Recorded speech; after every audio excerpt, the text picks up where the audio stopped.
तुम्हाला माहीत आहे का, एका ऋषींच्या शापामुळेच भगवान विष्णूंना पुन्हा पुन्हा पृथ्वीवर अवतार घ्यावे लागले. पूर्वी देव आणि असुरांमध्ये भयंकर युद्ध सुरू होतं, पण प्रत्येक वेळी असुर पराभूत होऊन माघारी जायचे. हे पाहून असुर गुरु शुक्राचार्यांना खूप संताप आला.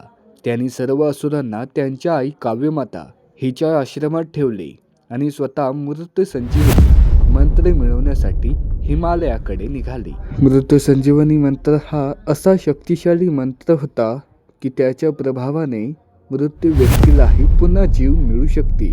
देवांना समजलं की असुर काव्यमाताच्या आश्रमात लपले आहेत, म्हणून त्यांनी आश्रमावर हल्ला केला. पण काव्यमाताने आपल्या तपशक्तीने सर्व असुरांचं रक्षण केलं आणि अगदी इंद्रालाही बंदी बनवलं. तेव्हा सर्व देव विष्णूंकडे मदतीसाठी गेले. पृथ्वीचं संतुलन राखण्यासाठी विष्णूने सुदर्शन चक्राचा उपयोग करून काव्यमाताचा वध केला. पण त्या क्षणी एका निष्पाप स्त्रीचा वध झाल्याने एक मोठं अधर्म घडलं. जेव्हा ऋषीमुनी शुक्राचार्यांचे वडील आपल्या आश्रमात परतले आणि काव्यमातेला मृत्यू अवस्थेत पाहिलं, तेव्हा संतप्त होऊन त्याने विष्णूंना श्राप दिला. हे विष्णू, तू एक निष्पाप स्त्रीचा वध केलास, त्यामुळे तुला तुझ्या पापांचे फळ भोगावे लागेल. तुला वारंवार पृथ्वीवर जन्म घ्यावा लागेल.